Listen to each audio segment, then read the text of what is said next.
Dear learners, what's up? What's going on, everyone? I guess you all are fit, fine, and healthy by the grace of Almighty. I am also keeping well by the grace of Allah. Today I'll be talking some more amazing uses of modals and auxiliaries. I guess that this lesson will be very interesting to you all. So well, let's get started.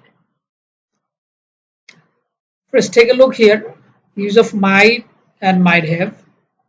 May or might I have discussed in another lesson. আজকে যে এটা আলোচনা করব নতুন করে সেটা হচ্ছে might have. আমরা আগে লেফট সাইডে দেখি he might or he may go, সে মনে হয় যাবে, he may not go or mightn't go, সে মনে হয় যাবে না।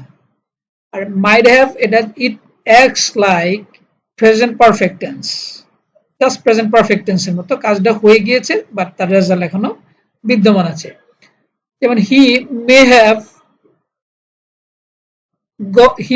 লেফট, সে মনে হয় চলে গিয়েছে, or he might have left, সে মনে হয় চলে গিয়েছে, একই whatever you like you can use.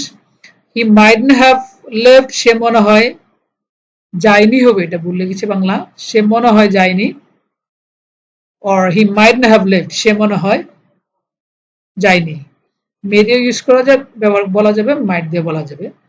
আর এখানে আমরা দেখিয়েছি অ্যাক্টিভ এন্ড প্যাসিভ, অর্থাৎ মাইট হ্যাভ এর যে এই অংশের আমরা এই টেবিলে অ্যাক্টিভ প্যাসিভ দেখিয়েছি। হি মে হ্যাভ গিভেন, সে মনে হয় দিয়েছে, হি মে নট হ্যাভ গিভেন, সে মনে হয় দেয়নি। অ্যাক্টিভে। প্যাসিভে জাস্ট একটা অতিরিক্ত এখানে বিন বসেছে, হি মে হ্যাভ বিন গিভেন, তাকে মনে হয় দেওয়া হয়েছে, he may not have been given, তাকে মনে হয় দেওয়া হয়নি। প্যাসিভ অ্যাক্টিভ সম্পর্কে ভালো ধারণা নেওয়ার জন্য আমার আগের ভিডিওগুলো দেখতে হবে। আমরা এই স্লাইডে দেখি, এই টেমপ্লেটে দেখি যে মাস্ট এবং মাস্ট হ্যাভ। আজকে নতুন আলোচনার বিষয় হচ্ছে মাস্ট হ্যাভ। মাস্টের বিষয়ে আমি আগের ভিডিওতে আলোচনা করেছি। তাহলে হি মাস্ট গো, সে নিশ্চয় যাবে, হি মাস্টন্ট গো, সে নিশ্চয় যাবে না। আর এখন হচ্ছে প্রেজেন্ট পারফেক্ট টেন্সের মতো অনেকটা, হি মাস্ট হ্যাভ গন, সে নিশ্চয় গিয়েছে, হি মাস্ট হ্যাভ গন, সে নিশ্চয় যায়নি। এই মাস্ট হ্যাভ এর এখানে আমি একটি প্যাসিভ দেখিয়েছি এই টেবিলে। হি মাস্ট হ্যাভ গিভেন, সে নিশ্চয় দিয়েছে, হি মাস্ট হ্যাভ গিভেন, সে নিশ্চয় দেয়নি। এটাকে যদি আমরা প্যাসিভ করতে চাই তাহলে এখানে একটা জাস্ট একটা অতিরিক্ত বিন বসবে। He must have been given, তাকে নিশ্চয় দেওয়া হয়েছে, he must have been given, তাকে নিশ্চয় দেওয়া হয়নি। আমরা এখানে আরো খুব চমৎকার একটি নিয়ম, এটা আমরা আমাদের ডেইলি লাইফ স্পিকিং আমরা অনেক কথা বলে থাকি, ফিল লাইক। ফিল লাইক এটার অর্থ হচ্ছে মন চাওয়া বা ইচ্ছে করা অথবা ভালো লাগা। ফিল লাইক এর পরে সবসময় ভার্বের সাথে আইএনজি বসবে। যেমন I don't feel like waiting anymore, আমার আর অপেক্ষা করতে মন চাচ্ছে না, ইচ্ছে করছে না বা ভালো লাগছে না। I feel like eating Chinese food, আমার চাইনিজ ফুড খেতে মন চাচ্ছে অথবা ইচ্ছে করছে অথবা ভালো লাগছে। I feel like getting wet, আমার ভিজতে মন চাচ্ছে অথবা আমার ভিজতে ইচ্ছে করছে। I don't feel like going out, আমার বাইরে যেতে মন চাচ্ছে না অথবা ভাল লাগছে না অথবা ইচ্ছে করছে না।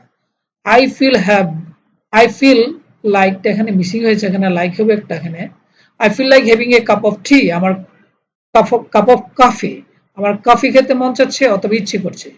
Do feel like watching the movie, মুভিটা দেখতে কি তোমার ভালো লাগছে? I don't feel like doing it, আমার এটা করতে ইচ্ছে করছে না। খুব চমৎকার ইউজ এই ফিল লাইকের, খুব চমৎকার ইউজ এবং আমাদের ডেইলি লাইফে খুব ব্যবহার হয়। এখানে আরেকটা চমৎকার ভেরি অ্যামেজিং একটা ইউজ, এখানে শল। শল ইউজ হয় কারো মতামত জানতে কিংবা কাউকে প্রস্তাব করতে ব্যবহার করা হয়। যেমন shall I get a chair for you, আমি আপনার জন্য একটা চেয়ার নিয়ে আসবো, তার মতামত জানতে চাচ্ছি। শল আই হ্যাভ রাইস নাও, আমি এখন কি ভাত খাবো, তার মতামত জানতে চাচ্ছি। শল আই নট হ্যাভ রাইস নাও, আমি কি এখন ভাত খাবো না। তো খুব চমৎকার প্রত্যেকটা ইউজি এখানে। শলি গো নাও, সে এখন কি চলে যাবে, তার মতামত জানতে চাচ্ছি, বসের বা কারো মতামত জানতে চাচ্ছি। শল আই গিভ ইউ সামথিং, আমি কি তোমাকে কিছু দেব, তার মতামত জানতে চাই, তাকে প্রস্তাব করছি। Shall I take a tell you a joke, তোমাকে কিছু কৌতুক বলবো। shall I lend you some money, তাকে আমি প্রস্তাব করছি আপনি কিছু টাকা ধার দেব। এখানে যে এই shall, এটা উচ্চারণ আসলে এটা shall না, এটা উচ্চারণ হবে shall. So well, that's all today.